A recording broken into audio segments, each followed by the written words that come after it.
It definitely, it would be in those type of vibes right there. I have days where I may meditate and smoke weed. I may meditate and not smoke, but like honestly, I haven't been smoking as much as I used to. It's stuff to do. I've been calming down with it. I've been like really falling back on it to the point where I'm contemplating stopping smoking weed. I heard some advice. Well, not even advice. It's like a life story from the artist Tay B. So we're on set and he said like $1 million worth of game that really changed my perspective. Here go another one. Cover your ears. He was like, we were talking about going to the club. Mm-hmm. Everybody's getting organized to go to the club, whatever the case was. And so the conversation came about, when we was young, we really ain't even go to the club like that. I don't care if we go or not. Tay B's like, yeah, man, we really ain't even go to the club growing up. We would just be at the crib smoking. Mm-hmm. He said, but when I stopped smoking weed, I started getting money. Mm-hmm. I'm like, damn. It's either time or money. You either gonna waste your time smoking weed, or that you really be okay. So that be it. Like you can be like, okay, I can make this, I can do this. Maybe you can flip a bag to smoke a bag. But at the end of the day, when that motherfucking when that good, cloudy, dense smoke of fuck it get into your lungs and then translate into your brain, it's fuck it. Mm-hmm. There are business calls I won't take because I hit the blunt. That's real. Like, I'll talk to them another time when I... You missed the bag. Missed the opportunity, all that shit. So, I've definitely... So, my thing is, I done smoke weed every day for a very long time. So, what my daily goal is to kind of at least... There's either two sets to it. It's like, don't smoke until business is done. Or if I'm stuck at the computer editing all day, it's like I won't smoke until I have all of my work loaded, my workflow started, and then I'm getting to that point where I need a smoke break. But if I waking back.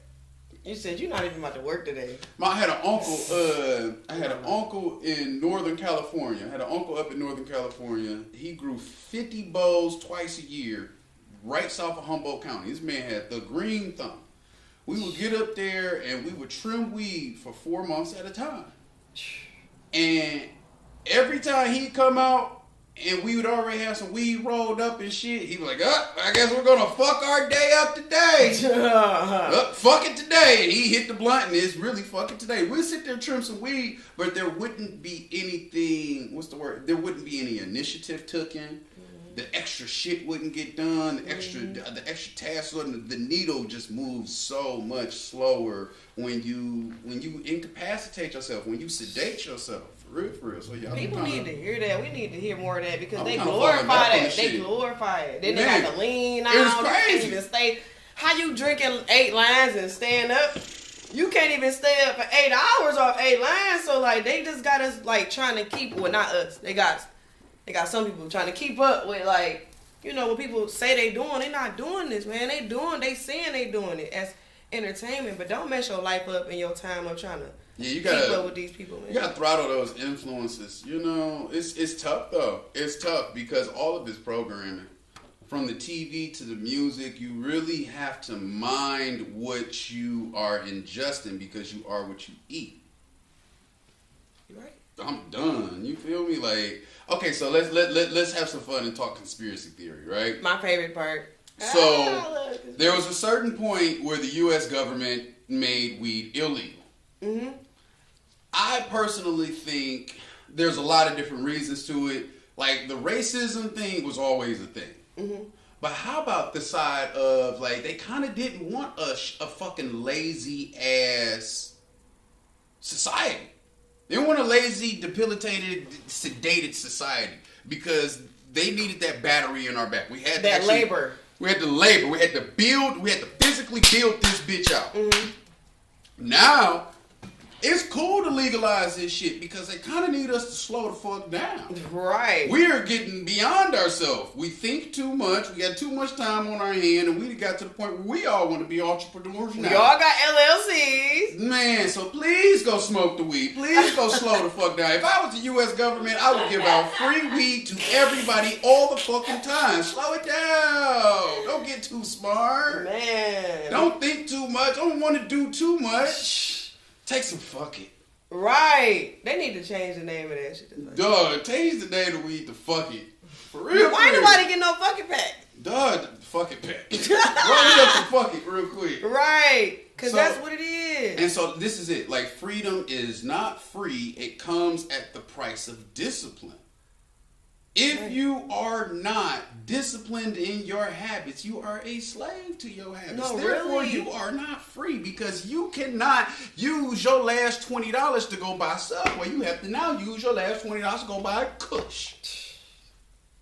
Because you needed to do something. That's my thing, though. Like, I gotta smoke so I can do this. It's like, that's when you a slave at that point. EJ and I went to church today. You should be able to just do what you gotta do. Like, when I leave, like, I don't have to smoke to come do work. No. And then when I'll do like 90 clients in here and won't take a smoke break.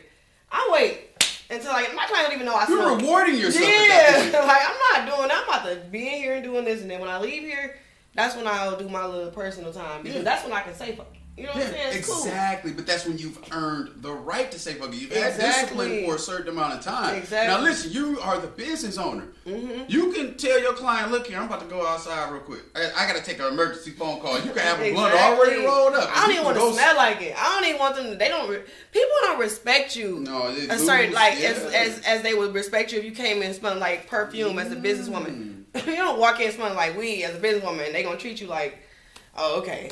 You just smell like weed, and then you look at people crazy because they looking at you crazy. When it's invoicing time and they're moving slow on your money. Exactly, because they looking at you like you gonna smoke their money up and stuff like that. No, you gotta remain a businesswoman. A boss stays with boss at all times. Type shit. Boss women do boss shit. And you can't be sitting in the car smoking weed and getting on smell like weed. EJ and I went to church today, and like the overall message was like acknowledging traditions. Okay, in the sense that there are good traditions and then there are bad traditions. Right. I'll turn to them like, I traditionally smoke weed and I traditionally smoke way too fucking much. I traditionally go back and forth with certain people in my life that, you understand what I'm saying? Mm-hmm. I need to shut the door on that conversation and just move in a different direction. Mm-hmm. I traditionally wouldn't go to the concert tonight and I'd stay at home because of whatever personal reasons, and I'm going to go. So, you know, like, we all got to figure out where we're shorting ourselves by following imaginary customs. Right. You know, like with men, it's a tradition for us to dog women out to a certain extent.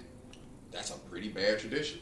Like, it's because, you know what? I don't want to say this because I'm not a man, so I can't really say But what you think? But I feel like y'all got it kind of hard because y'all are expected to be like hunters, like y'all are expected to be like, you're supposed to be dating all these people, because that's what that's what they tell you you're supposed to.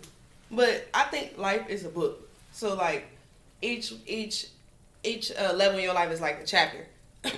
You don't want to spend all your time on the woman chapter as a man, and a lot of men do that, and then that's why they fall short in their life because they're on the woman chapter. You had a woman 10 years ago, but you still on the woman chapter. Close your ears. No, keep following it. Keep chasing it. You need to. What did Dr. Dre say? Fuck. Get money. Yeah, close that chapter and go to the money chapter and get that. And then you got knowledge, you got education, you got all that other stuff. You got your book ain't supposed to be this long. You don't want the little thin ass book. Mm-hmm. And that's what happens when you spend too much time on one chapter. If you look at it like that, that chapter will always be there to go back and learn. Yeah. It's every other chapter in life that you really, really need in order for that first chapter to make sense or work out. Mm-hmm, yeah. Because what happens is like you meet each other in broken points in your life and you're not who you really are, so you don't respect each other for who you ever could be. Exactly. And then when you do grow out of those bad behaviors and you grow into better people, you're still treating each other like, and I'm like, damn, why am I still getting treated like I ain't shit, but I am shit? Exactly. Because I'm with somebody that I was with when I wasn't shit. Right.